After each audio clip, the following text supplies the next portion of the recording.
বিসমিল্লাহির রহমানুর রহিম। সারা বাংলাদেশে আজ কয়দিন যাবৎ রাসেল ভাইপার সাপ নিয়ে বেশ একটা হইচই পড়ে গেছে। অমুকের বাড়িতে পাওয়া যায়, অমুকের খাটের নিচে পাওয়া যায়, অমুক গ্রামে পাওয়া যায়, অমুকখানে ৩টা মেরে ফেলা হয়েছে, অমুকখানে রাসেল ভাইপারের ডিম পাওয়া গেছে। নানান রকমের সংবাদ। এর মধ্যে কিছু সংবাদ আছে সঠিক, কিছু সংবাদ আছে ভুয়া। প্রথমে আমি বলে রাখি, মহান রব্বুল আলামিন মানুষকে সৃষ্টি করেছেন সকল জীব জন্তুর উপরে। অর্থাৎ পৃথিবীতে যত রকম হিংস্র জন্তু জানোয়ার আছে সবই কিন্তু মানুষের আয়ত্তাধীন। আমরা যদি জাদুঘরে যাই, চিড়িয়াখানা যাই, আমরা দেখব যে বাঘের খাঁচার মধ্যে একজন মানুষ অনায়াসে বাঘের যে মাংস নিয়ে ঢুকে যায়। কিন্তু আমরা যারা অভিজ্ঞ নই বা আমাদের মানে যারা এসব বিষয়ে আমাদের ধারণা নাই, আমরা থাকি অনেক দূরে। কিন্তু যে মানুষটা নিত্য বাঘকে খাদ্য দেয়, সিংহকে খাদ্য দেয়, দেখবেন যে তারা খাঁচার ভিতরে গিয়ে তারা খাদ্য দিয়ে আসে। অর্থাৎ এই মানুষটা এই হিংস্র দুটো প্রাণী এবং অন্যান্য প্রাণীকে সে আয়ত্ত করতে পেরেছে।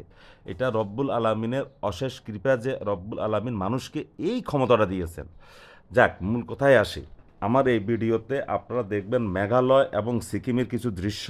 সেই দৃশ্যের সাথে সাথে আমি রাসেল ভাইপার সম্পর্কে কিছু কথা বলবো। এই রাসেল ভাইপারটা মূলত একটা ভারতীয় উপমহাদেশের সাপ। একটা সময় এটা আমাদের বাংলাদেশেও ছিল। মাঝখানে কয়েক বছর যাবৎ এটা বিলুপ্ত হয়ে গেছে। এখন আবার এটার উৎপাত বেড়েছে। এখন উৎপাতটা কীভাবে বেড়েছে, আমি গতকালকে ফেসবুকে একটা স্ট্যাটাস দিয়ে বলেছিলাম যে সাপটা ভারত থেকে আসছে। তো ভারত থেকে কীভাবে আসছে সেই বিষয়টা আমি বলবো। আপনারা যারা সিকিম, মেঘালয়, আসাম, অরুণাচল, নাগাল্যান্ড সফর করেছেন, তারা এই ওই অঞ্চলের পাহাড় এবং পাহাড়ি জনবসতি সম্পন্ন বা ঘন অরণ্য সম্পর্কে, বন বাদার সম্পর্কে আপনাদের একটা নিশ্চয় ধারণা আছে। আমি যেহেতু সিকিমের দুর্গম এলাকা, নর্থ সিকিম, বিশেষ করে নর্থ সিকিম যেখান থেকে তিস্তা নদী এসেছে, এবং মেঘালয়, আসাম যেখান দিয়ে ব্রহ্মপুত্র নদী এবং বরাক নদী যেটা বাংলাদেশের সুরমা এবং কুশিয়ারা নদী বাংলাদেশে প্রবেশ করেছে, এই অঞ্চলগুলো আমি সফর করেছি। সেই এলাকায় আমি গিয়ে যা দেখলাম যে সাপটা কেন এইসব অঞ্চল থেকে আসে এবং কিভাবে আসে। প্রথমে বলে রাখি, এই যে রাসেল ভাইপার নিয়ে আমাদেরও যে আতঙ্ক ছড়াচ্ছি, রাসেল ভাইপার কিন্তু কোনো ডিম পাড়ে না। আবারও বলি, রাসেল ভাইপার কোনো ডিম পাড়ে না। স্ত্রী রাসেল ভাইপারের পেট থেকে বাচ্চা বের হয়।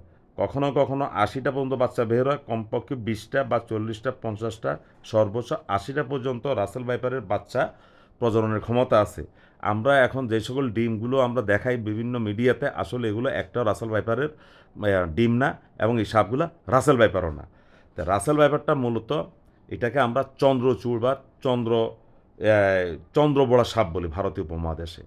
রাসেল নামক একজন বিদেশি তার একটা বইতে এই সাপের একটা বর্ণনা দিয়েছেন, যার কারণে এই সাপের নাম হয়েছে রাসেল ভাইপার। এই সাপটাকে আমরা যেভাবে বাংলাদেশের বিভিন্ন মিডিয়াতে এবং ফেসবুকে, টুইটারে, ইউটিউবে যেভাবে আমরা বর্ণনা করি, মূলত আসলে এই সাপটা এত ভয়ঙ্কর নয়। অন্যান্য প্রাণীর মতো এই প্রাণীটাও লাজুক। যদি মানুষ একে আক্রমণ করে বা মানুষ একে আঘাত করে বা মানুষ একে ব্যথা দেয়, তখন এই সাপটা মানুষকে আক্রমণ করতে আসে। অনেকে বলে যে এই সাপ মানুষ দেখে নাকি তেড়ে আসে। সম্পূর্ণ ভুল কথা। অত্যন্ত ঠান্ডা একটা সাপ। এই সাপ অত্যন্ত ঠান্ডা, অন্যান্য নিজ সাপের মতোই ঠান্ডা, তবে এটা বিষধর। ভারতীয় মহাদেশে যে 4টা বিষধর সাপ আছে, ওই 4টার মধ্যে এটাও একটা। এখন একটা সাপ আপনাকে কখন কামড় দেবে?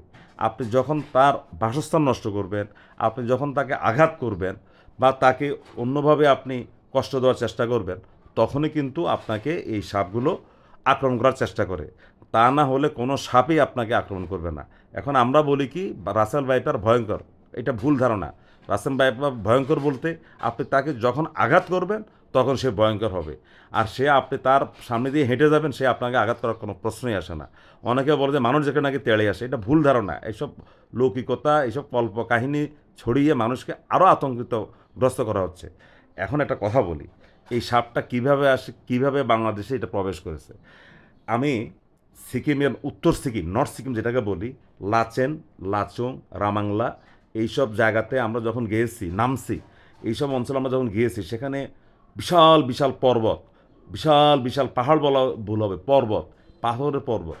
আমি নিজে দেখেছি লাচেনের সেখানে ভূমিধস হতে, বিভিন্ন ঝর্ণার সাথে ভূমিধস হয়, এবং বর্ষাকালে সিকিমে যে পরিমাণ ল্যান্ডস্লাইড বা ভূমিধস হয়, এটা আপনারা চিন্তাই করতে পারবেন না। অনেক সময় দেখা যায় যে প্রবল বৃষ্টি হলে সিকিমের যে বন জঙ্গল, সেই বন জঙ্গলে যে ছোট ছোট লেকগুলো আছে পাহাড়ের, কয়েকটা পাহাড়ের মাঝখানে, সেখানে পানি যখন অনেক বেশি হয়ে যায় তখন এই পানিগুলো তিস্তা নদী দিয়ে এমনভাবে এত প্রচণ্ড গতিতে এটা চড়ে, মানে এটা ছুটে আসে, নেমে আসে পানিগুলো। ওই পানির সাথে এই চন্দ্রচূড় বা রাসেল ভাইপার সহ অন্যান্য অনেক প্রাণীও ভেসে আসে, অনেক সময় হাতির বাচ্চা পর্যন্ত ভেসে আসে।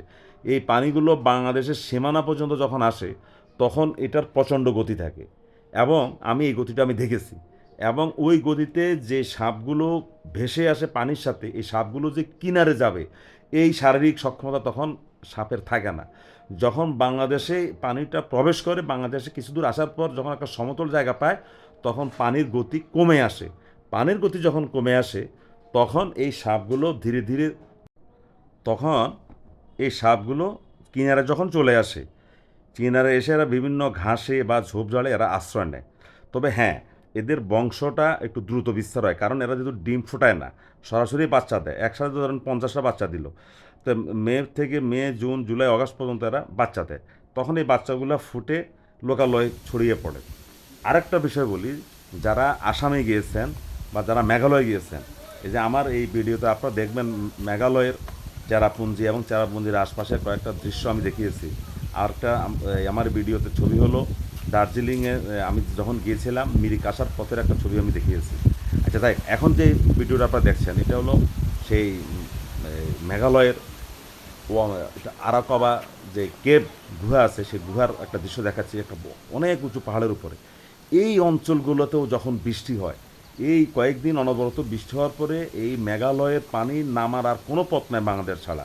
বাংলাদেশে জামালপুর যে জামালপুরে নেত্রকোনার এখান দিয়ে আসে একটা অংশের পানি, আর বাকি পানিটা আসে এটা আমাদের যে আমরা ছাতক যাই যে এই ছাতকের এখান দিয়ে। এই পানিগুলো যখন প্রচণ্ড আকারে নামে তখন এই মেঘালয় থেকেও অনেক সময় সাপ আসে, কাঠ আসে, হাতির বাচ্চা আসে, বানর আসে, মানে বিভিন্ন ধরনের বনজ, এই বনে যে প্রাণীগুলো থাকে এগুলো চলে আসে। তো এগুলো এসে বাংলাদেশে বিভিন্ন জায়গাতে এগুলা বংশবিস্তার করেছে। তো যাই হোক, যে কথা বলছিলাম আপনাদেরকে সংক্ষিপ্তভাবে, রাসেল ভাইপার দেখে, রাসেল ভাইপারের নাম শুনলেই আতঙ্ক হওয়ার কিছু নেই। এটাকে আপনি যতক্ষণ পর্যন্ত আঘাত করবেন না ততক্ষণ পর্যন্ত সে আপনাকে আক্রমণ করবে না। সবাই ভালো থাকবেন। আর আমার এই ভিডিওতে আপনারা দার্জিলিং টু মিরিক এবং শিলংয়ের চেরাপুঞ্জির এই দৃশ্যটা দেখুন। সবাই ভালো থাকবেন আশা করি। ধন্যবাদ।